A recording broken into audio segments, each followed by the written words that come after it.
कोपरगाव तालुक्यातील ब्राह्मणगाव इथे जिहाद्यांनी अनाधिकृतपणे तयार केलेल्या कागदपत्रांची ऑर्डर असल्याचे सांगत 5.5 एकर जमिनीवर ताबा सांगितलाय। कोपरगाव तालुक्यातील ब्राह्मणगाव टाकळी येथे सुभाष गाढे आणि पुंडलिक गाढे यांची 1968 पासून शेत जमीन होती। ही शेती ते वडिलोपार्जित कसत आले आहेत।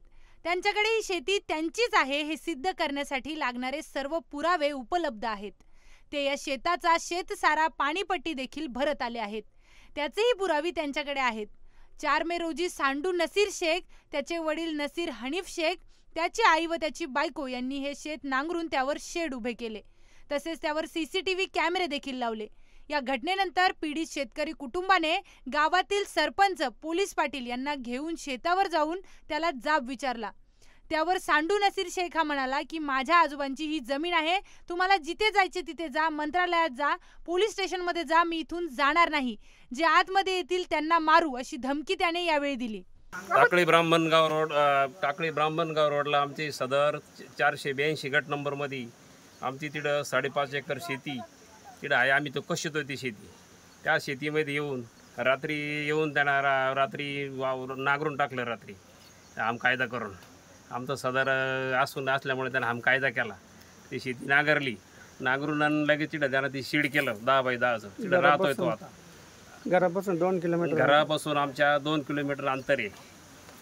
आणि काही आता आम्हाला प्रयत्न करतो दमदाटीचे।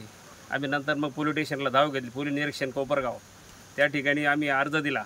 अर्ज देऊन ते आमचे काही उडवडीचे प्रयत्न करते, आम्हाला सहकार्य काही करीत नाही। नसीर हनीफ शेख व सांडू नसीर शेख या दोघांपासून आमच्या कुटुंबाला धोका आहे। जर आम्हाला माझ्या कुटुंबाला काही झालं तर याला सगळे जबाबदार नसीर हनीफ शेख आणि सांडू नसीर शेख आणि त्याचे कुटुंबीय जबाबदार राहतील।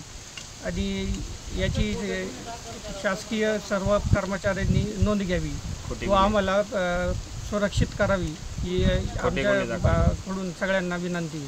खोटे गुन्हे दाखल आणि आमच्यावरती खोटे गुन्हे दाखल करण्याची पण शक्यता आहे। ते ग्रुपने शेतात येत असल्यामुळं आणि पैशाचा वापर करत शासकीय यंत्रणेवर पैशाचा वापर करण्याची त्यांची शक्यता आहे आणि आमच्यावर खोटे गुन्हे दाखल करण्याची पण शक्यता आहे। तर आम्हाला त्यातून प्रोटेक्शन मिळावी ही आमची विनंती। यानंतर पीडित गाडे कुटुंबाने पोलीस स्टेशनमध्ये जाऊन तक्रार देखील दाखल केली।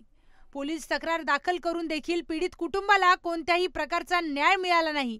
त्यानंतर त्यांनी सुदर्शन न्यूजकडे मदतीची मागणी केली व सर्व पुरावे दिले। Bureau report, Sudarshan Marathi, Kopargaon.